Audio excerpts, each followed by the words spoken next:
একদিন আবু জাহেলে মাটির একটা মূর্তি রে ভক্তি করিয়া সে যে সম্মান করে। মূর্তিরে খাইতে কইলে খায় না, পড়তে কইলে পড়ে না, চাচা খাওয়াইলা কারে?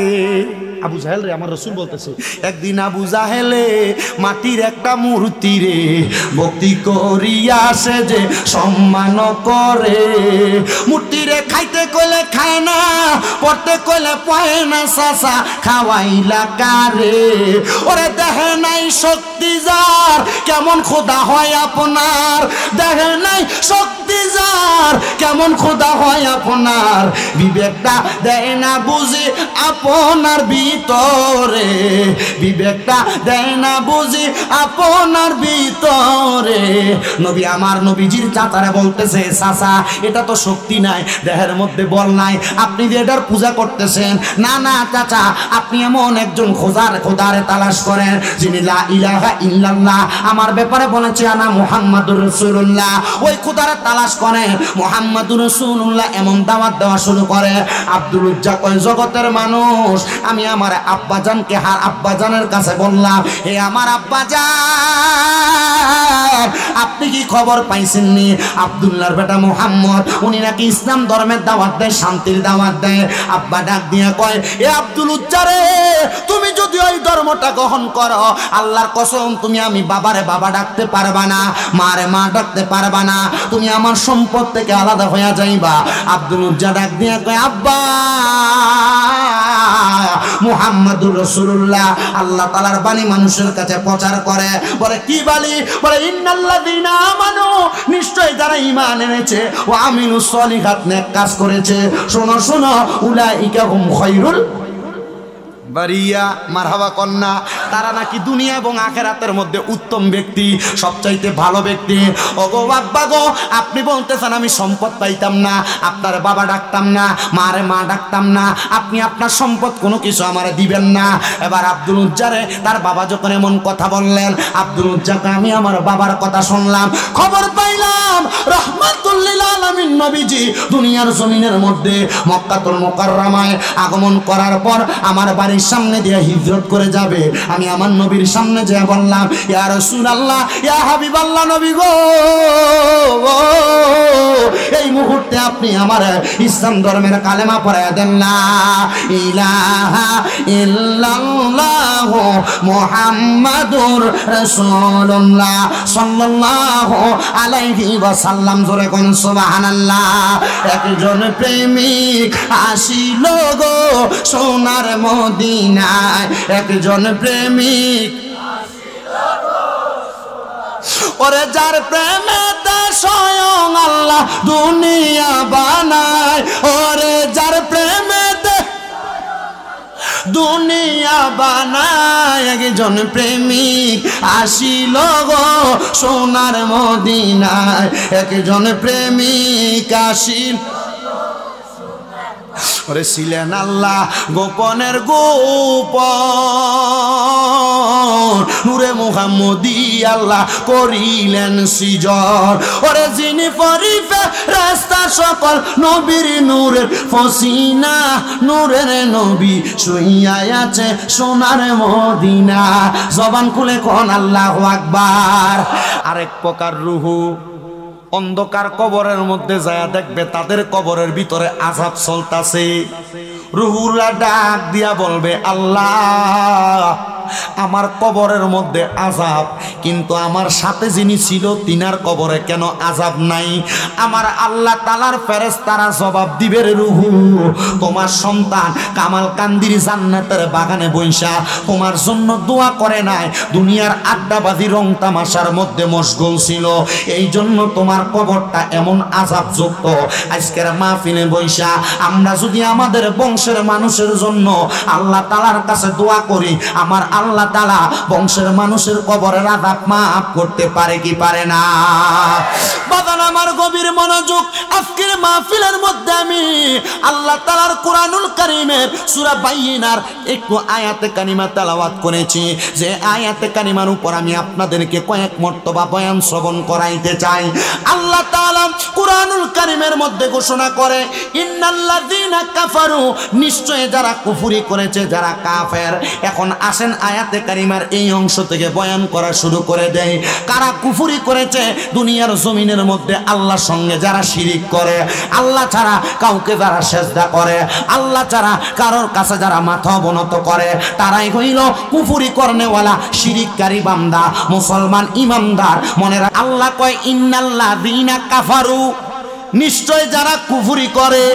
কুফরি করা মানে কি? কুফরি করলে ওই ব্যক্তি কাফের রূপান্তরিত হইয়া যায়। কুফরি কাহাকে বলে একটু বুঝালন। কুফরি হইল আল্লাহ ছাড়া কারোর সেজদা দেওয়া, আল্লাহ ছাড়া কারোর কাছে কোনো কিছু চাওয়া, এটা হলো কুফরি আকীদা। আল্লাহ ছাড়া কোনো মানুষ আপনাকে দেওয়ার ক্ষমতা রাখে, এটা হলো কুফরি আকীদা। মুসলমান,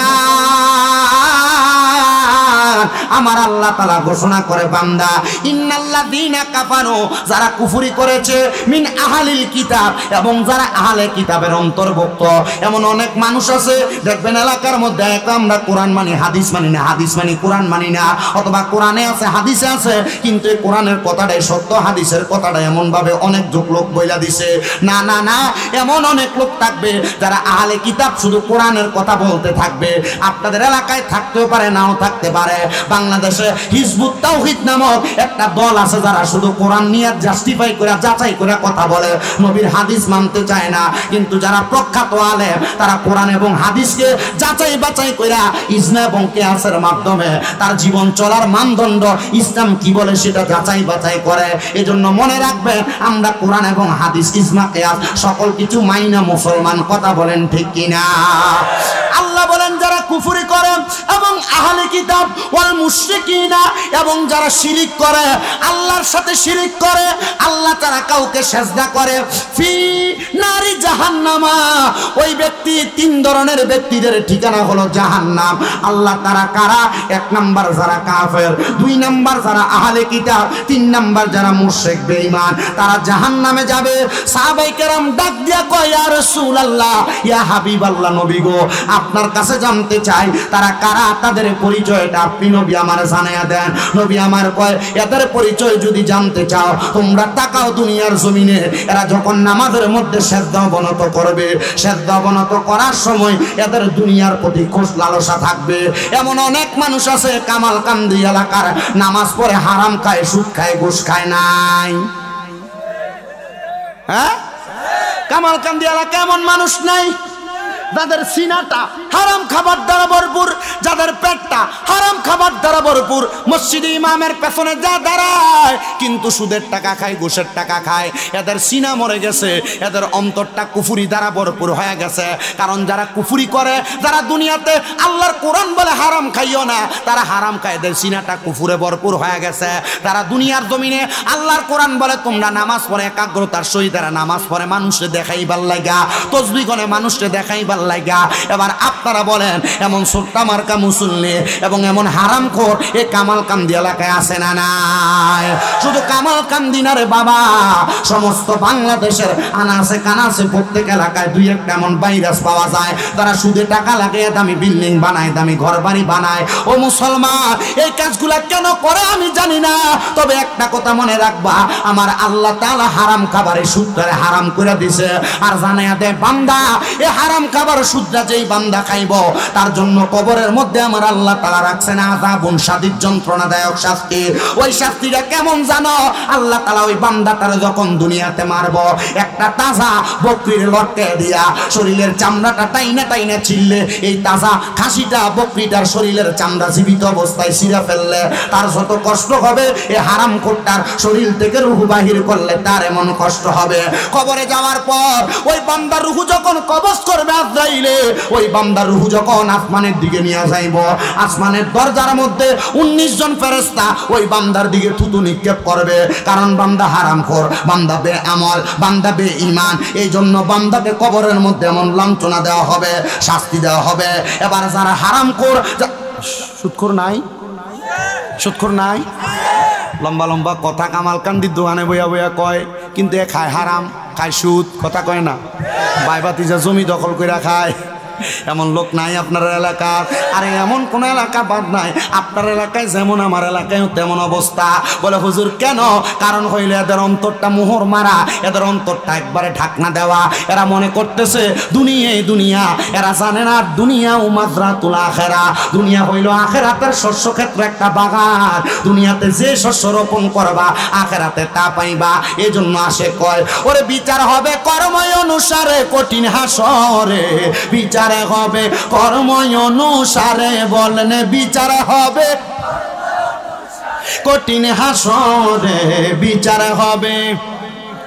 তো হারাম খাইবা, কবরে গেলে হারাম পাইবা। বলে হুজুর কেমনে? আমার আল্লাহ তাআলা অন্ধকার কবরে হারামখোর যারা, পরের হক মাইরা খায় যারা, সুদের টাকা ঘুষের টাকা খায় যারা, জমি দখল করে খায় যারা, তাদের জন্য কেমন শাস্তি রাখেন একটু শুইনা নেন। আল্লাহর নবী রাহমাতুল লিল আলামিন নবী আমার জানায়া দিয়ে উম্মত শুনো, তাদের জন্য 1 নাম্বার শাস্তি হইল সর্বনিম্ন আমার আল্লাহ তাআলা এই হারামখোরগুলারে 3000 বছর জাহান্নামের আগুনের মধ্যে পুরাইব। সুদ খাইবা, খাও বেশি কইরা। সেই সন্তানরে ভালো করে পড়ালেখা করানোর জন্য সুদের টাকা লাগাও। যেই বউরে দামি জামা কাপড় কিনা দেওয়ার জন্য সুদের টাকা লাগাও, ওই সন্তান তোমার একটা নেক আমল দিয়া সহযোগিতা করবে না। ওই বউ তুমি মারা যাওয়ার পরে রাত্রবেলা তোমার লাশটা পাহারা দিবে না। যদি বলে রে আব্দুর রহিমের স্ত্রী, তুমি তোমার স্বামীর লাশটা পাহারা দাও, বেডি কো বেডা লাশ আমার ডর লাগে। না না না, কার জন্য তুমি এমন কর্ম করলা? ওই সন্তান তোমার বাপ কইয়া পরিচয় দিবে না, ওই স্ত্রী তোমার স্বামী কইয়া পরিচয় দিবে না। আল্লাহ তাআলা নবীর মাধ্যমে জানিয়ে দেয়, এমন হারামখোরদেরকে আল্লাহ তাআলা 1 দিন 2 দিন 1 সপ্তাহ 2 সপ্তাহ 1 মাস 2 মাস না, সর্বনিম্ন 3000 বছর জাহান্নামের আগুনের মধ্যে জ্বালাইব। জাহান্নামের আগুনের রংটা হবে লাল। ওই লাল জাহান্নামের আগুনের রংটারে 1000 বছর জ্বালাইয়া আমার আল্লাহ তাআলা রংটারে সাদা বানাইব। এবার সাদা জাহান্নামের আগুনের মধ্যে জ্বালাইতে জ্বালাইতে বান্দাটারে জাহান্নামের আগুনটারে কালা বানাইয়া দিব। জাহান্নামের আগুনটারে আরো 1000 বছর জ্বালাইব, ওই আগুনটা কালো হইব। ওই কালো জাহান্নামের আগুনের মধ্যে জ্বালানোর পরে বান্দাকে তামাশাক নামক একটা জায়গার মধ্যে দাঁড় করাবে, বলবে বান্দা এবার তুমি তোমার কথা বলতে পারো। আরে আগে মাইক চলবো, পরে কথা হবে। সর্বনিম্ন 3000 বছর ফিরাইয়া এরপরে কইব বান্দা কি কবি ক, কথা কয় না। আগে কি? আগে কয় না কি? জোরে কোন ফিডা আগে কি? তো সুদ খাওয়ার মাইটটা কি কম না বেশি? হারাম খাওয়ার ফিডাটা কম না বেশি? ভাই মরে যাওয়ার পরে বাতি ধরার জমি বুঝিয়ে দিচ্ছেন, এটির ফিডাটা কম না বেশি? মা বাপ মরে যাওয়ার পরে বইনের সম্পদ বুঝিয়ে দিচ্ছেন, এটির ফিডাটা কম না বেশি? মাইটটা মায়ের আল্লাহর মায়ের দুনিয়ার বাইর এমন ফিডা ফিটবো কয় আযাবুন শাদীদ, যন্ত্রণাদায়ক শাস্তি, কাঁচা বাঁশের গোড়া দিয়ে বাইরে আইব। কারণ এই মোরকিল্লা বাস দিয়ে বাইরে এলে এ হারাম খাইতে খাইতে, কারণ মুরগার গোস্ত গরুর গোস্ত খাইছে তো এর আড্ডি শক্ত হয়ে গেছে। এখন আর বাড়ি দিলে বাস ভেঙে দেবো। এর লাগে কাঁচা বাঁশের গোড়াটা যদি হয় গিরাডি কাছাকাছি থাকবো, বাড়িটা খিচ্ছে লাগবো।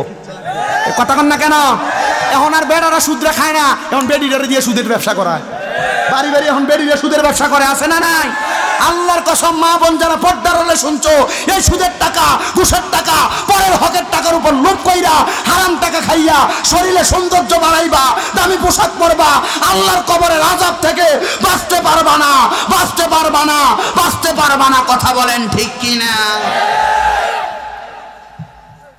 ইকুটা একটু কমা, ওইটা ইকু কমা কনে, ইকু সুইসের দিকে আছে, বোঝো না কিছু? এক জায়গার কথা রেখো আরেক জায়গার লেসু। আচ্ছা বাদ দে, আল্লাহ কবুল করুক, জোরে কোন আমিন। তাহলে শাস্তিটা কম না বেশি? জ্বালাইব কয় হাজার বছর। বেরিয়েতে কব শামিমরা যারা দাওয়াত দিছ, আগামী বছর দাওয়াত দিস, কালেকশনের লেগে গেলে দেম, ফলে না কালেকশনও করে না। মার হাওয়া ঘর ও বন্ধু, গভীর মনোযোগ দিয়া শুনবেন। তাহলে এই হারাম খট্টি রে, বেনামাজি রে, বে আমলডি রে, বেঈমানডি রে কবরে সর্বনিম্ন কয় হাজার বছর জ্বালাইব? জোরে কয় না কয় হাজার। যেটি ওইটা গেছে গাড়ি মনে করছে হুজুর ওয়াজটা দিন নর্মাল হইতাছে। আমি শামিম রাজা হজ থেকে আসার পরে ওয়াজটা এমনই করি, মানুষকে হুজুর এমনি করলে ভালো লাগে, কারণ সব এলাকায় হারাম কর দুই একটা আছে, এটিরে কইলেই মনে হয় তার কাছে বেশি ভালো লাগে, কারণ খায় হারাম দোকানে বসে লম্বা কথা কয়। আবার আপনারা এটিরে দৈরা নিয়ে মসজিদের সভাপতি বানান, দৈরানিয়া মসজিদের সেক্রেটারি বানান, দৈরানিয়া এলাকার সর্দার বানান। ও মুসলমান, যদি জিগায় কেন সুদকুরের সর্দার বানাইলা, সুদকুরের সভাপতি বানাইলা, গোসকরের সভাপতি বানাইলা, কই মসজিদের টাইসটি তো বেড ওই কিনে দিচ্ছে। আসলে ঠিক না?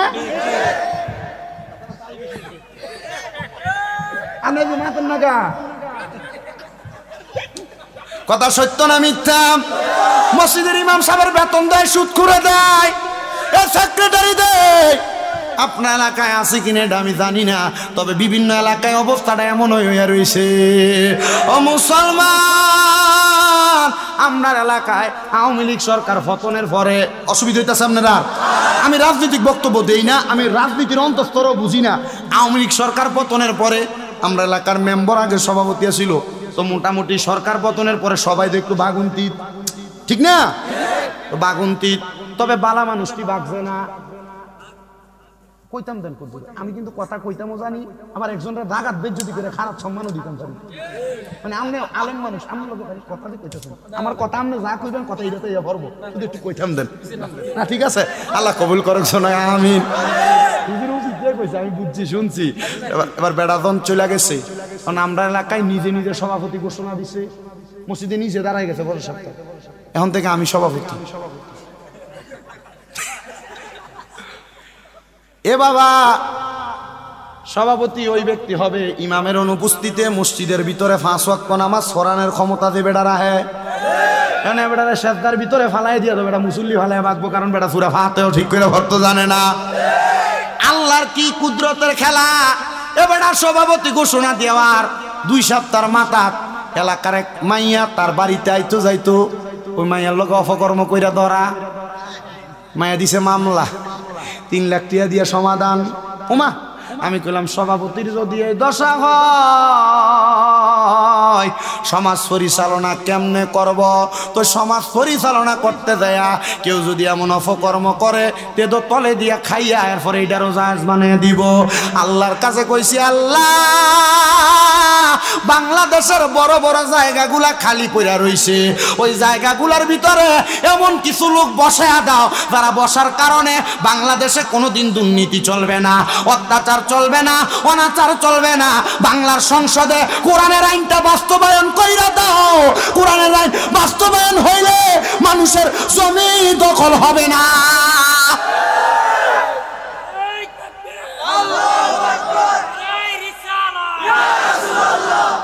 মুসলমান গভীর মনোযোগ দেন, যেই কথাই ছিলাম, কথাটা হইল হারামখোর যেডি, জমি দখল করে যেডি, পরের হকের প্রতি লোভ করে যেডি, এডি শাস্তিটা কয় হাজার বছর। জোরে কোন কয় হাজার বছর? ফিরাটা কি কম না বেশি? আগুনের রং কয়টা? জোরে কোন কয়টা? 1 নাম্বার লাল, 2 নাম্বার সাদা, 3 নাম্বার কালা। 3000 বছর জ্বালাইয়া বান্দারে তামাশাক নামক জায়গায় দাঁড় করাইব। বান্দা দাঁড়াও, কি বলবা বলো, এক কথা কওয়ার সুযোগ নাই। আল্লাহ 3000 বছর জ্বললা, পানির বড় পিপাসা, পানি খাইতাম মন চায়। হাদিস শরীফে কিন্তু এমনি কইছেন, আমি বুঝাইতেছি আর কি এর অবস্থাটা কি হইব, কারণ বুঝাই তো যায় ইচ্ছা মতো 1 কিলোমিটার দূরে এলে পানির লেগে কেমন কুত্তাটা দিব্বাটা বাইর করে করে না করে না। হারাম খোরটির অবস্থাটি কুত্তার চাইতে আরো খারাপ হইব কবরে গেলে। আপনার যদি কষ্ট হয়, এই সুদের ওয়াজ করার কারণে বহুত এলাকা আমার দাওয়াত বন্ধ। মসজিদের সভাপতি সুদ করার কারণে এলাকার ফলাইনে কয় গত বছরের হুজুরটারে দাওয়াতে না, কয় না বেটা বেশি চিল্লা ফাল্লা করে, কিন্তু কয় না বেটাদের সুদের ওয়াজ করে। ও বন্ধুরে, পোলাপাট কয় ঠিক আছে তাহলে আবার আপনারা মাহফিল করেন। পোলাইনে আবার বুড়ারা বাদ দেয়, দিয়া কয় আমরা ওই হুজুর দিয়ে মাহফিল করাম। পোলাইনে আবার বুড়ারা থেকে সুন্দর মাহফিল করে বসে থাকে। মারহাবা কন। আগামী 4 দিন মাহফিল, 28 তারিখ। আমার ফলাইনি এমন আলাদা হইয়া আমার কালকে দাওয়াত দিছে, আজকে সকালবেলা অ্যাডভান্স করে কইছি হুজুর মাহফিলাম নাই তৈব, বুড়ারা প্রস্তাব দিছিলাম রাজি হয়েছে না, হুজুর আম নাই, আমরা আসার পর আধা ঘন্টা সময় হলে দিতে হবো। আমার মাহফিল আছে কুমিল্লা, হুজুর আধা ঘন্টা সময় হলো ঠিক মতো দিয়ে দেন। আমি ঠিক আছে দেবো, আপনারা রাজি আছেন এমনও আছে। যদি কেউ বিরোধিতা করে তার পক্ষে না বিপক্ষে, মুসলমান মনে রাখতে হবে। এবার বান্দা কুকুর যেমন ভাবে একটু দূরে আইসা দিব্যা ফালায় দিয়া করে কান্না করে পানির পিপাসায়, এবার হারামখোর কইব ও ফেরেশতা আমার একটু পানির ব্যবস্থা করে দাও। ফেরেশতা কইব এ বান্দা হারাম তো বালাই খাইছ, এখন পানি চাইতাছ, ঠিক আছে জান্নাতীদের জন্য না পানি, তোমার জন্য তো পানি না। ফেরেশতারা রে পানি কি একটু দেওয়া হবে না, পানি কি একটু দেওয়া হবে না? ফেরেশতারা কইব দেওয়া হইব, একটু অপেক্ষা করো। ফেরেশতারা এবার একটা লোহার গরম মগ লইব, কিয়ের রড, কিয়ের মগ, লোহার গরম মগ। গরম মগটারে জাহান্নামের আগুনের মধ্যে এটারে গরম কইরা লইব। আপনার এলাকায় কামাইরা দোয়ান আসেনি? কাশির ডাট লাগাইতে যে যান, ডাটটা আগুনের কয়লার ভিতরে দিলে এটা কি লোহার কালার থাকে না আগুনের কয়লার মতো থাকা? লাল হয়নি? এই মগডারে আগুনের ভিতরে দিয়া একবারে ঠিক কয়লার মতো যেমন লাল হয় এমন একটা গরম বানাইব। হারাম খাইবা? ওই খাও খাও আরো খাও।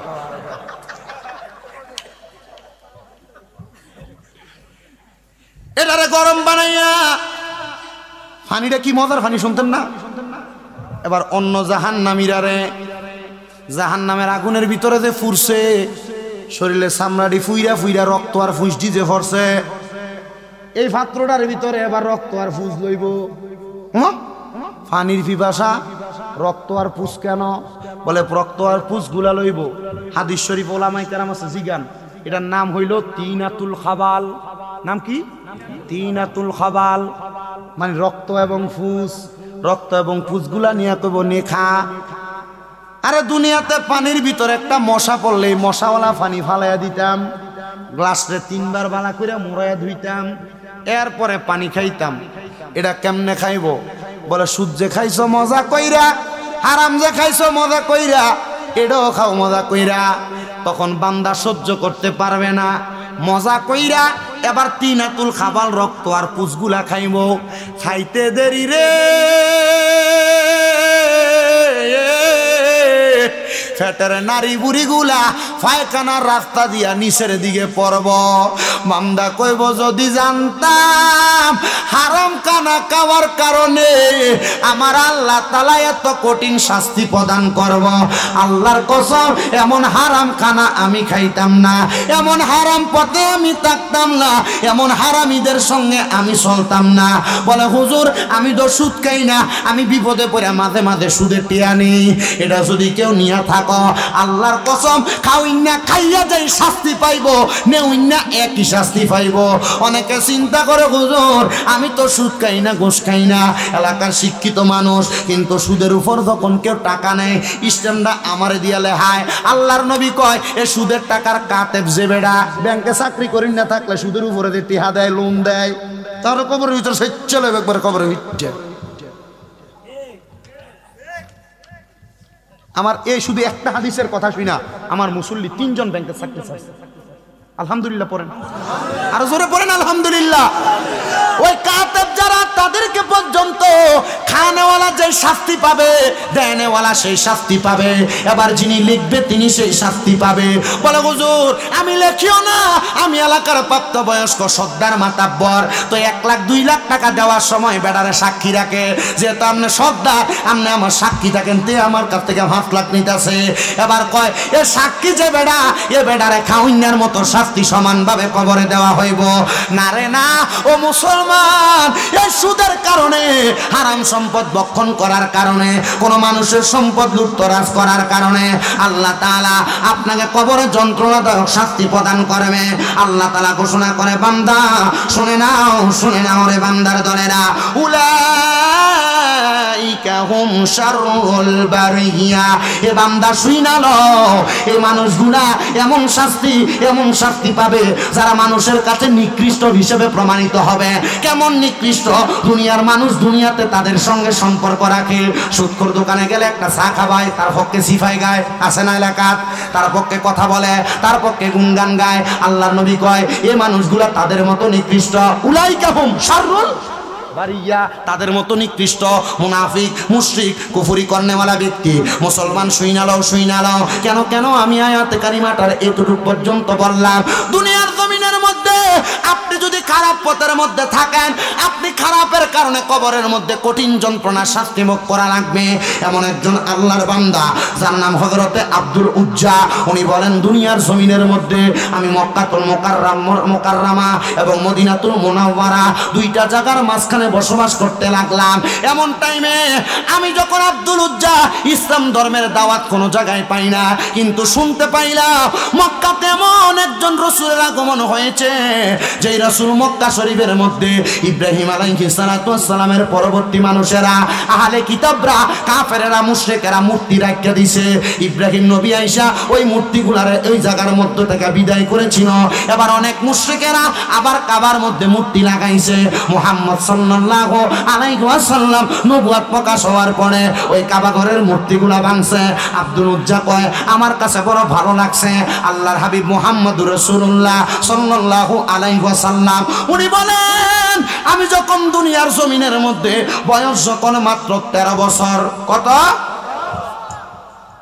আমি দেখলাম আমি নবীর চাচা আবু জাহেল মাটি দিয়া মূর্তি বানাইছে। কি বানাইছে? মাটি দিয়া মূর্তি বানাইয়া এই মূর্তিটার পেছন দিয়া বাস দিছে, সুন্দর করে মূর্তি দাঁড় করাইছে। আমি আমার চাচারে কইলাম, চাচা এটা কি বানায়? আকৃতি প্রদান করা চাচা এটা হারাম, আল্লাহ কোরআন নিষেধ করে। চাচা এটা কি করেন? আমার চাচা বলছে এটা আমার খোদা,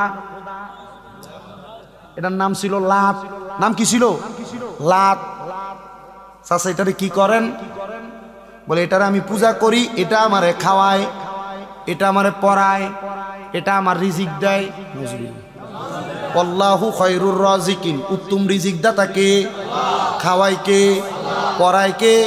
আমাদেরকে চালায় কে? তাহলে কোনো মূর্তি খাওয়াইতে পারে, কোনো মূর্তি পড়াইতে পারে? ও মুসলমান, অনেক মানুষেরই বিবেকের মধ্যে যায় না, যেই মূর্তি তুমি তোমার হাত দিয়ে বানাইলা, খোদায় না তোমারে বানাইব, তুমি দি খোদারে বানাও। একদিন আবু জাহেলে মাটির একটা মূর্তি রে ভক্তি করিয়া সে যে সম্মান করে। মূর্তিরে খাইতে কইলে খায় না, পড়তে কইলে পড়ে না, চাচা খাওয়াইলা কারে? আবু জাহেল রে, আমার রাসূল বলতেছে একদিন আবু জাহেলে মাটির একটা মূর্তি রে ভক্তি করিয়া সে যে সম্মান করে। মূর্তি রে খাইতে কইলে খায় না, পড়তে কইলে পড়ে না, চাচা খাওয়াইলা কারে?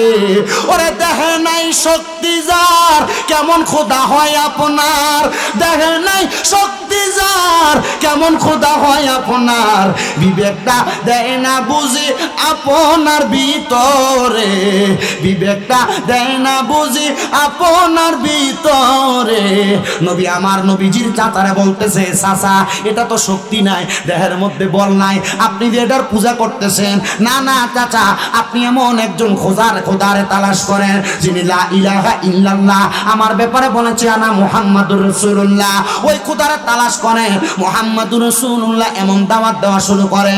আব্দুল উজ্জা কয় জগতের মানুষ, আমি আমার আব্বাজানকে আব্বাজানের কাছে বললাম, হে আমার আব্বাজান আপনি কি খবর পাইছেননি আব্দুল্লাহর বেটা মুহাম্মদ উনি নাকি ইসলাম ধর্মের দাওয়াত দেয়, শান্তির দাওয়াত দেয়। আব্বা ডাক দিয়ে কয় এ আব্দুল উজ্জা রে, তুমি যদি ওই ধর্মটা গ্রহণ করো আল্লাহর কসম তুমি আমি বাবারে বাবা ডাকতে পারবা না, মারে মা ডাকতে পারবা না, তুমি আমার সম্পদ থেকে আলাদা হয়ে যাইবা। আব্দুল উজ্জা ডাক দিয়ে কয় আব্বা মুহাম্মাদুর রাসূলুল্লাহ আল্লাহ তাআলার বাণী মানুষের কাছে প্রচার করে। বলে কি বাণী? বলে ইন্নাল্লাযীনা আমানু, নিশ্চয় যারা ঈমান এনেছে, ও আমিলুস সলিহাত, নেক কাজ করেছে, শোনো শোনো, উলাইকা হুম খায়রুল বারিয়া মারহাবা কন্যা, তারা নাকি দুনিয়া এবং আখেরাতের মধ্যে উত্তম ব্যক্তি, সবচাইতে ভালো ব্যক্তি। ওগো আব্বা গো, আপনি বলতেছেন আমি সম্পদ পাইতাম না, আপনার বাবা ডাকতাম না, মারে মা ডাকতাম না, আপনি আপনার সম্পদ কোনো কিছু আমারে দিবেন না।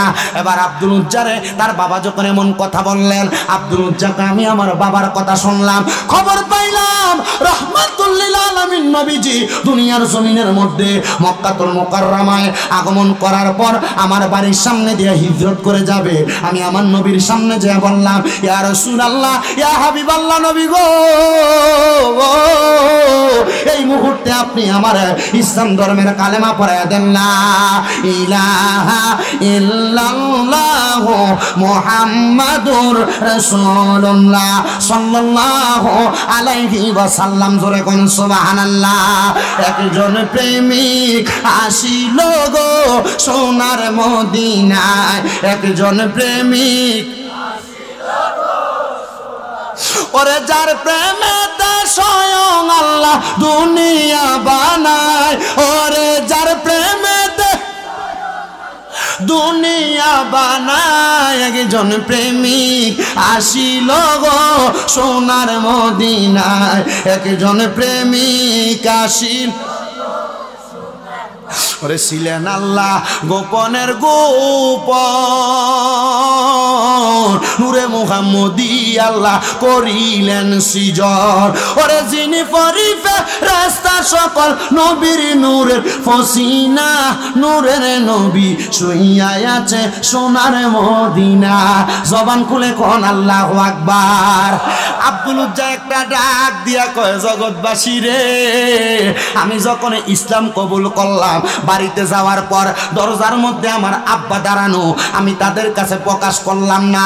এমন টাইমে ইন্দিমিন টাইমে আমি দেখলাম রে নামাজের ওয়াক্ত ইসলাম ধর্মের নিয়ম মোতাবেক আমি অজুটা বানাইয়া আমি নামাজের মধ্যে দাঁড়ায় গেলাম। নামাজে দাঁড়ানোর সাথে সাথে আমি দেখলাম আমার আব্বা জান আমার সামনে আইসা আমার বলতেছে, রাম কিরে করস, কি করস, এমন কাজ কেন করস, তুই না আমরার ধর্মের মানুষ। আব্দুল উজ্জা ডাক দিয়া কয়, আব্বা গো, না গো না আব্বা, আমি জানি ইন্না দীনা ইনদাল্লাহিল ইসলাম, নিশ্চয় শান্তির ধর্ম ইসলাম, আল ইসলামু দীনুন কামিলুন, ইসলাম ধর্ম পরিপূর্ণ জীবন ব্যবস্থা। আব্বা, ইসলামের শান্তির ছায়া তলে আসছে, আমি আর কোনোদিন কোনো মূর্তির পূজা করতে পারবো না। আব্বা, আমি ইসলাম ধর্ম গ্রহণ করতে চাই, ইসলাম ধর্মটা গ্রহণ কইরা আমি এখন কালেমা পড়ছি, এখন আমি নামাজ পড়তেছি। আব্বা, আপনি আমার কবুল করে নেন। যখন কবুল করছে, ইসলামটা কবুল করার সাথে সাথে রে বাবা, ইসলামটা কবুল করার সাথে সাথে এবার ওই ব্যক্তিটা উনি বলেন, আমার আব্বা জান আমার সামনে দাঁড়ায় কয়, এ সন্তান, যে তুই ইসলাম কবুল করছো, তোমার শরীরের মধ্যে যে পোশাকগুলা দেখা যায়, এই পোশাকগুলা আমি আব্বার টাকা দিয়ে কিনা, তুমি আমার কাছে এগুলা দিয়া দাও। যখন দিয়া দিল, পোশাকগুলা দেওয়ার পরে আব্দুল উজ্জা নামক ইসলাম ধর্মের ওই ব্যক্তিটা, আব্দুল উজ্জা থেকে ইসলাম ধর্ম গ্রহণ করার পর নাম হয়েছে আব্দুল্লাহ। নাম কি? নাম হয়েছে আব্দুল্লাহ। আব্দুল্লাহ নামটা হওয়ার সাথে সাথে আব্দুল্লাহ নামক ওই ব্যক্তিটা ডাক দিয়া কয়, জগৎবাসী, আমার আব্বাজান যখন আমার শরীরের কাপড়গুলা ছিনিয়া নিয়ে গেছে, আমি আবার ওই জায়গা থাইকা আমার আব্বাজানের কাছ থেকে দৌড়ে আমি আমার আম্মার ঘরে প্রবেশ করলাম। আমি যাইয়া দেখলাম আমার আম্মাজান সামনে মূর্তি নিয়ে পূজা করতেছে। আমার মা জননী একবার আমার দিকে তাকায়, দ্বিতীয়বার আমার দিকে তাকায় না। আমার মা জননী ডাক দিয়া কয়, সন্তান, তোমার কেন এমন অবস্থা? মা যদি অন্য ধর্মেরও হয়, মা কিন্তু সন্তানকে ভালোবাসে, মোহাব্বত করে, মায়া রাখে। এমন মায়ের ভালোবাসা যাদের অন্তরের মধ্যে ধারণ করছেন, আপনারা সন্তানরা জান্নাতে যাইবেন মনে রাখবেন। এমন মার যারা যত্ন করতেছেন, আপনারা জান্নাতে যাইবেন মনে রাখবেন। ওয়াজটা আমি আমার ধারাবাহিকতায় শেষ করার চেষ্টা করছি। আব্দুল উজ্জা কয়, আমার মা আমার বলতেছে, রে বাবা, এখন তুমি যেহেতু ইসলাম ধর্ম গ্রহণ করেছো, আমি আমার স্বামীর কথার বাহিরে যাইতে পারবো না। বাবারে, ইসলাম ধর্ম গ্রহণ করার কারণে তোমার বাবা যেহেতু তোমার শরীরের জামা কাপড় নিয়ে গেছে, আয়রে বাবা আমার সামনে আয়। আব্দুল উজ্জার মা ডাক দিয়া কয়, আমি সাথে সাথে আমার সামনে যেই মূর্তি ছিল, মূর্তিটার সামনে থেকে আমার একটা কাপড় ছিল মূর্তির এই জায়গাগুলো পরিষ্কার করার জন্য, ওই সিরান একটাটার লইয়া আমি আমার আব্দুল উজ্জারে প্রদান করলাম। আব্দুল উজ্জা উনি বলেন, আমি আমার শরীরটারে ঢাকতে লাগলাম। আমার শরীরের এই কুল ঢাকলে ওই কুল ঢাকনা হয় না, ওই কুল ঢাকলে ওই কুল ঢাকনা হয় না। আমি আব্দুল উজ্জা এমন কর্মকাণ্ড দেইকা রাত্র যখন গভীর হয়ে গেছে, আমার বাবা মায়ের ঘরটা ত্যাগ করে দিলাম। বাবা মায়ের ঘরটা ত্যাগ কইরা আমি আব্দুল উজ্জা যাইতে যাইতে যাইতে যাইতে যাইতে যাইতে আমি মদিনা শরীফের কাছে যাইয়া পৌঁছলাম, কিন্তু মদিনার মসজিদে নববীর ভিতরে ঢুকি না। মদিনার মসজিদে নববীতে আব্দুল উজ্জা যদি উলঙ্গ অবস্থায় যায়, মানুষ আমার দিকে তাকাইব, মানুষের গুনাহ হইব। না না না, আমি সামনে যাইতাম না। আমার দয়াল নবীদের কলিজার টুকরা ওই আব্দুল উজ্জা বলে, ওনার নামটা আব্দুল উজ্জা থেকে মুসলমান হওয়ার পরে কি হয়েছে আব্দুল্লাহ। আব্দুল্লাহ নামটা হওয়ার পরে তিনি বলেন, এবার আমি মসজিদে নববী থেকে একবারে দক্ষিণ এলাকা উত্তর এলাকায় হজে গেছেন, কাটা কাটা উমরা হজে আমরাও করছেন, আমরাও করছেন, অনেকে করছে, আমরাও করছেন। মারহাবা মারহাবা কোন মারহাবা। মসজিদে নববী থেকে যেদিকে ফিরা নামাজ পড়ে দিকটা কোন দিক? উত্তর দিক। কথা কন কি দিক? উত্তর দিক। এই উত্তর দিক বরাবর একটা মসজিদ আছে। বাঙালিরা গেলে যে জায়গায় থাকে বেলাল মসজিদ আসেনি? এই বেলাল মসজিদ আগে বেলাল মসজিদ ছিল না। হযরত বেলাল রাদিয়াল্লাহু তাআলা আনহুর ঘর ছিল এবং পাশে পুরাটা খেজুরের জঙ্গলের মতো বাগান ছিল। আমার দয়াল নবী রহমাতুল লিল আলামিন নবীজি রাত্র গভীর থেকে ফজরের নামাজের আগ পর্যন্ত প্রত্যেকদিন নামাজ আদায় করতেন। আমার দয়াল নবী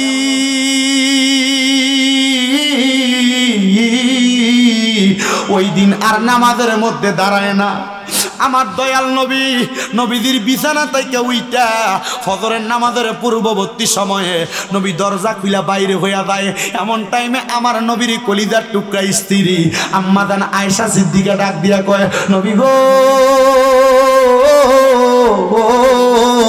ইয়া রাসূলুল্লাহ, ইয়া হাবিবাল্লাহ, নবী গো আপনি নবীর কলিজার টুকরা স্ত্রীদেরকে আপনি একদিন করে সময় দেন। ইয়া রাসূলুল্লাহ, আপনি যেদিন আমার ঘরে আসেন আপনার একটা না একটা কোনো কাজকর্ম থাকে।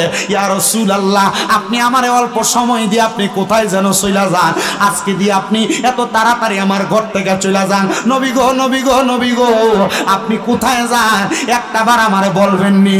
আমার নবী একটা ডাক দিয়া কয়, আয়েশা আয়েশা, আমি নবীর মন মানে না, আমি নবী একটু নীরবে নীরবে এক জায়গায় বইসা আমার আল্লাহ তাআলারে ডাকার জন্য আমার মনটা চায়। আয়েশা কই, ইয়া রাসূলুল্লাহ বুঝছি গো, আপনি নবী বেলালের বাড়ির দিকে যাইবেন। বেলালের বাড়ির পাশে যে বাগানটা আছে ওই বাগানের মধ্যে বইসা বইসা আপনি নীরবে নীরবে আমার আল্লাহ তাআলারে ডাকবেন। আমার দয়াল নবীরে মায়েশা ডাক দিয়া কই, ইয়া রাসূলুল্লাহ, ইয়া হাবিবাল্লাহ, আপনি দয়াল নবীরে আল্লাহ না বলছে জান্নাতের মালিক বানায়া দিছে, আপনি নবী কেন এত কষ্ট করে ইবাদত করেন? আমার নবী কয়, আয়েশা রে, আমি নবী এত কষ্ট কইরা ইবাদত করে আমার উম্মতের শিখায়, কষ্ট কইরা কইরা যদি ইবাদত করো আমার আল্লাহ তাআলা তোমাদের জন্য বড় নিয়ামতের জায়গা দান কইরা দিছে। আমার নবী এই কথাটা বইলা ঘরের দরজা বন্ধ করে সামনের দিকে যাইয়া হযরতে বেলালের বাড়ির পার্শ্ববর্তী ওই খেজুরের বাগানে ঢুকছেন। আমার নবী ইবাদত করবে এমন টাইমে দেখতেছে কে জানি একটা আড়ালের মধ্য থেকে গাছের গোড়ালির কাছ থেকে ইয়া রাসূলুল্লাহ, ইয়া রাসূলুল্লাহ কইয়া কাঁদতেছে। বাদিরে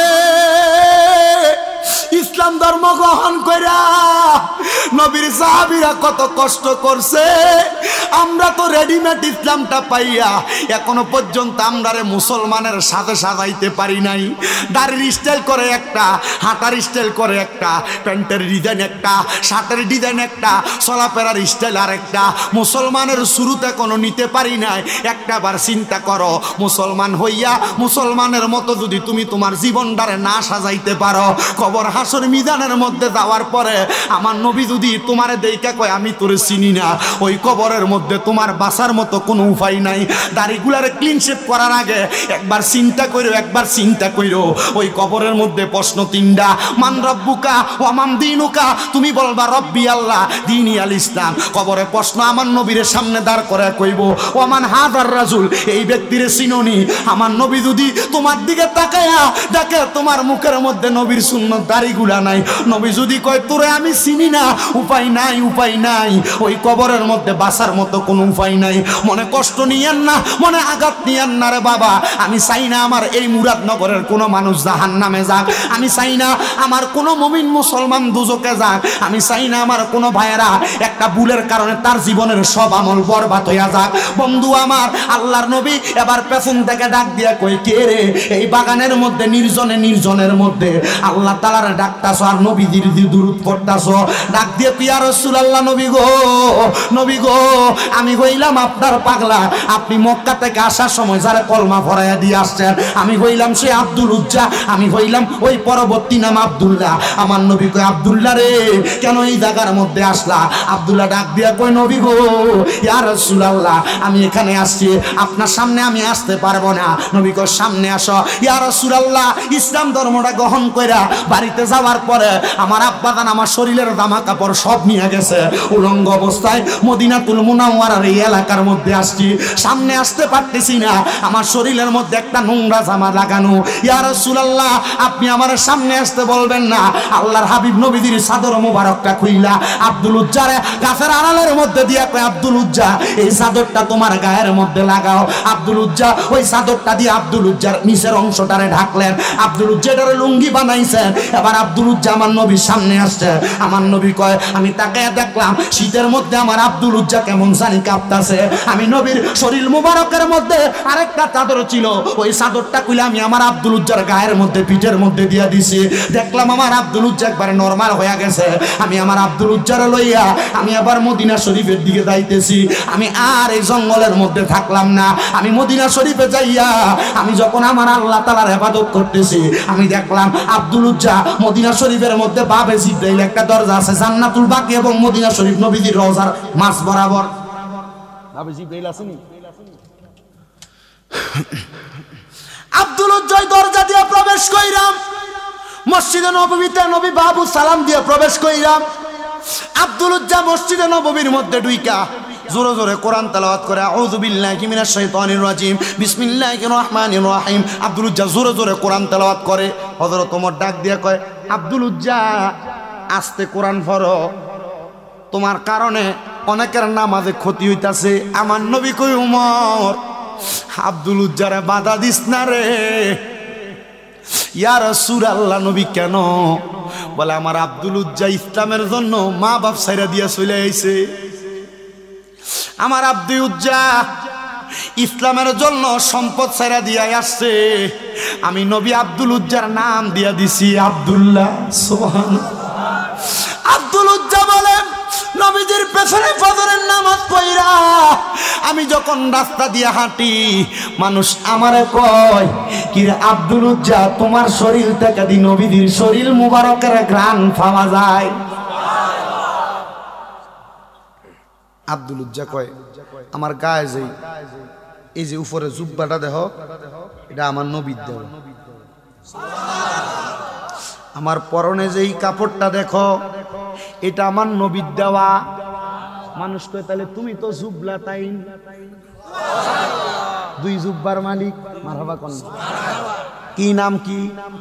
এবার আর তারে কেউ আব্দুল্লাহ ডাহে না, কয় জুব্বা তাইন, মানে নবীর দুই জুব্বার মালিক। মারহাবা কোন।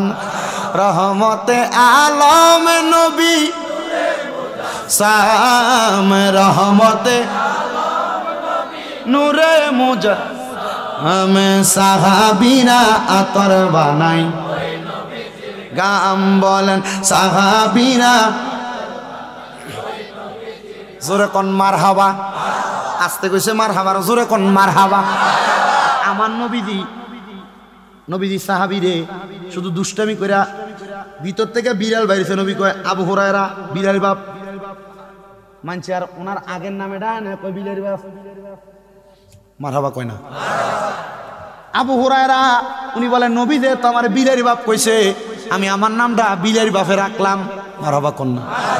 মানুষ আমারে বিলের বাপ কইয়া ডাকে। আলেমদারে জিজ্ঞাবেন, দেখবেন হুজুররা খুতবা যখন পরে কয় আন আবি হুরায়রা রাদিয়াল্লাহু তাআলা আনহু, কয় না উনি ওনার নিজের নামটা বয় না, নোমান ইবনে সাহাবে তো কয় না। কি কয়?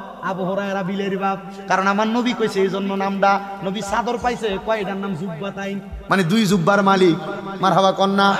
ওসমান জিন নুরাইনের এক উপাধি ছিল জিন নুরাইন। ওসমান জিন নুরাইন রে জিগায়, তুমি তোমার ওসমান নামটারে কেন মুচ্ছে? তুমি জিন নুরাইন তোমার ডাহে মানছে। ওসমান জিন নুরাইন কয়, আমি নবীর দুইটা মাইয়ারে বিয়া করছি, এর লাগে আমারে মানছে জিন নুরাইন কয়, মানে দুই নূরের মালিক।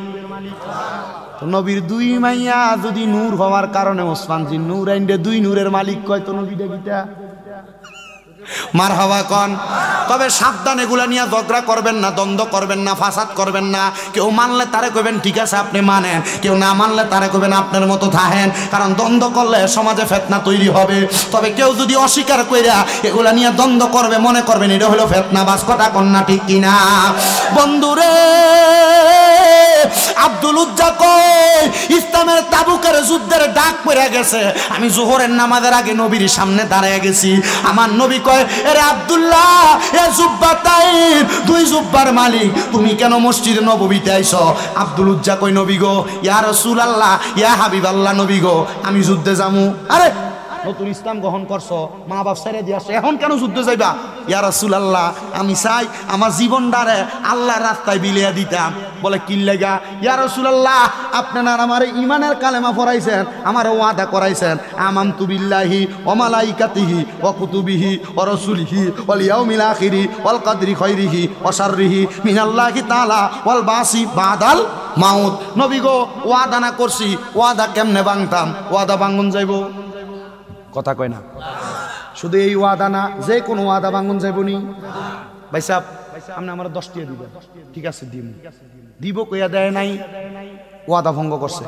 নবী কয়, তার স্বভাব চরিত্র মুনাফিক। কি কি কি মুনাফিক? অনেক জায়গায় এখানে কোনো কালেকশন নাই, অনেক জায়গায় মাহফিলে লেহায়। গতকালকে আমি মাহফিল করছি হোমনা আলিপুর, ইয়াসিন একটা ছেলে আছে, আমার হুজুর এই যে গত রমজানের আগের রমজানে কালেকশন করে দিয়ে গেছেন 3 লাখ, প্রায় 2,75,000 মানে টিয়া দিছে 70,000, 2,05,000 টিয়া কো। আমি কইলাম দিছে না তো, তো না দিলে তো হুজুর ওয়াদাতে করলো। আমি কইলাম ওয়াদা তো কি লেগে ওয়াদাটা করা ভাঙন যাইব? কথা কয় না। প্রয়োজনে ওয়াদা করবেন না, তবে কারোর সাথে যদি ওয়াদা করেন এটা ভাঙবেন না। ওয়াদা করলে যদি ভঙ্গ করে সে মুনাফিক হয়ে যায়। আব্দুল উজ্জা কই, ইয়া রাসূলুল্লাহ, ওয়াদা ভঙ্গকারীর একটা শাস্তি শুনেন। কেউ তার জবান দ্বারা ওয়াদা দিল, তাহলে তার জিহ্বাটাকে 3টা আগুনের রড দ্বারা জাহান্নামের আগুনের মধ্যে লটকে সেক দেওয়া হবে। তো সাবধান, ওয়াদা ভঙ্গ করতে সাবধান, এটা মুনাফিকের আলামত, মুনাফিক হয়ে যাবেন, এগুলা করা যাবে না। আব্দুল উজ্জা কয়, নবী গো, ওয়াদা তো ভাঙতে পারবো না, আমি তো সব কিছুর প্রতি ঈমান আনছি। নবী গো, ইসলামের জন্য আমার জীবনটারে আমি বিলাইয়া দিতে রাজি। আমার নবীকে আব্দুল উজ্জা চলো। নবী আমার আব্দুল উজ্জার সামনে না একটা গাছের বাকল, শিকন না, ছাল ছাল, গাছের ছালটা লইয়া আমার নবী আব্দুল উজ্জার বুক, কারণ তাই তো যুদ্ধ করার সরঞ্জাম নাই, বুকের মধ্যে পায়ের মধ্যে লাগাই দিছে, যাও যুদ্ধ করো। আব্দুল উজ্জা ইয়া রাসূলুল্লাহ, এডি লাগাইছেন কেন? বলে তুমি যুদ্ধ করবে না? কোনো বিক আমি যুদ্ধ তো কইরামু, এডি লাগাইছি তো আমার বাঁচাইবার লাগা। আমার ইচ্ছা হলো যুদ্ধে দিয়ে আমি মরে দিতাম, শহীদের মর্তবা পাইতাম। সুবহানাল্লাহ কোন না? আর নবী আবার ওয়াজ করে দিতেছে, আব্দুল উজ্জা, কেউ যদি চিন্তা করলো যুদ্ধ করব, এ ব্যক্তি এটা লাগাইলো, এ যুদ্ধের ভিতরে যায় আসে তরবারির আঘাত খেয়ে মরে নাই, কিন্তু যুদ্ধের ভিতরে যায় জ্বর হয়ে মরে গেছে, তবু শহীদের মর্তবা। নবী আব্দুল উজ্জার এই কথা বলছে। ঠিকই আব্দুল উজ্জা যখন তাবুকের যুদ্ধ করবার লেগে গেছে, ওই জায়গায় যে জ্বর হয়ে মারা গেছে। মরণটা কিসের মরণ? শহীদের মরণ। আব্দুল উজ্জা আমার নবীজির কথা শুই না যখন ওই জায়গার মধ্যে গেছে রে বাবা, আব্দুল উজ্জার ইন্তেকালের পরে আমার দয়াল নবী রাহমাতুল আলামিন নবী নিজ হাত মুবারক দিয়া ওই আব্দুল উজ্জারে গোসল দিয়া আমার নবী নবীজির শরীর মুবারকের কাপড় দিয়া আব্দুল উজ্জারে নিজে কবরের মধ্যে নামাইছে। আমার নবী আব্দুল উজ্জারে কবরের মধ্যে নামাইয়া আমার আল্লাহ তাআলার কাছে দোয়া করে, আল্লাহ, আব্দুল উজ্জা গতকালকে সন্ধ্যার আগ পর্যন্ত আমি দয়াল নবীর কাছে ভালো ছিল, তুমি আমার আব্দুল উজ্জারে ভালো বইলা জানো। আমি জানতে চাই, দুনিয়ার সব মানুষ যদি কয় একটা মানুষ ভালো ছিল, নবীর হাদিস কয় আল্লাহ তারা ভালো বইলা জানে। এলাকার কোনো মানুষ মারা যাওয়ার পরে আপনারা তারা ভালো কইবেন, ভালো কইবেন, তবে আপনারাও ভালো কাজ কইরেন, কারণ মরণের মাঠের ভিতরে সবাই তো বালা কয়, কিন্তু মনে মনে কয় মানুষের জ্বালাই আমারছে। কথা কন না কা? মরার মাঠে দিকে লোকটা কেমন ছিল? বালা ছিল। মিথ্যুক, মিথ্যুক, জানাজার মাঠে দাঁড়ায় মিথ্যা কথা বলে, এ মুখ দিয়ে মিথ্যা কথা কয়। এ কইতেছে ভালো ছিল, কিন্তু এর মন ভালো কয় না, এর মন কয় খারাপ। আপনি যেই কাজ করবেন এই কাজটা ভালো কাজ না খারাপ কাজ চিন্তা করে করবেন। করার পর কবরে গেলে মানুষজন মরার পরে আপনারা খারাপ না কয়, মানুষজন মরার পরে সবাই ভালা কয়, কয় এমন জীবন তুমি করিবে গঠন, মরণে হাসিবে তুমি, কাঁদিবে ভুবন। কিন্তু আপনি এমন জীবন তো গঠন করেন নাই, উল্টা পাল্টা জীবন। কবরের ভিতরে গেলে মানুষ আপনার উর্ফি দিয়া দেখে বালা, কিন্তু ভিতর দিয়ে আপনার ভিতরে শয়তানে ভরপুর, ঠিক কিনা? বাজান আমার গভীর মনোযোগ দিয়া শুনবেন। আব্দুল উজ্জারে আমার নবীজি নিজ হাত মোবারকে কবরে নামাইছে। আর কোন দন চাই না মুর্শিদ যাইতে আমায় সঙ্গে নিয় বলেন, আর কোন দন চাই না মুর্শিদ যাইতে আমায় সঙ্গে নিয়। আব্দুল উজ্জার কি কাফনের কাপড় পরাইছিল? কথা কেন? কাফনের কাপড় নবীর নিজে চাদর মুবারক। ওরে বাজারেরও সাদা মার্কিন আমার অঙ্গে না লাগাইও, আরে তোমার গায়ের পুরান চাদর দিয়া আমার কাফন পরাই দিও, যাইতে আমায় সঙ্গে নিও। আর কোন দন চাই না মুর্শিদ যাইতে আমায় সঙ্গে নিও। মুসলমান এমন টাইমে হযরত আব্দুল্লাহ ইবনে মাসউদ ডাক দিয়া কয়, আহা এমন কবর যদি আমি আব্দুল্লাহ ইবনে মাসউদ পাইতাম। মানে আফসোস করতেছে নবী আব্দুল উজ্জার কবরে নামছে, আমার কবরে যদি নামতো। বন্ধুরে আমার, আমার নবীজি আপনার কবরে আইব যদি আপনি তিনটা কাজের উপর থাকতে পারেন।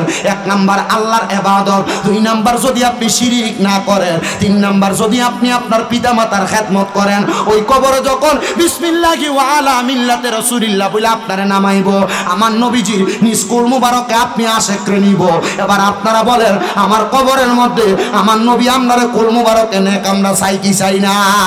পর্দার অন্তরালের মা, ও আমার কামাল কান্দির যুবকের দল, ও আমার বয়স্ক বাবারা, যুবক নজওয়ান ভাইয়েরা, পর্দার অন্তরালের মা বোনেরা, আল্লাহর ইবাদত নামাজ পড়েন, রোজা রাখেন, হজ যাকাত দান সদকা সব করেন, শিরিকও করেন না। কিন্তু অনেক মানুষ আজকের মাহফিলের মধ্যে বসে গেছেন যারা আপনারা হয়তো বা ভাই ভাই ঝগড়া করে মা বাপকে আলাদা করছেন, জুদা করে দিয়েছেন। এমন অনেক সন্তান বসেছেন বউয়ের সঙ্গে বউয়ের কথা শুই না, আম্মা আব্বারে ভাত খাওয়ান না, আম্মা আব্বারে ঘরের মধ্যে জায়গা দেন না। সন্তান রে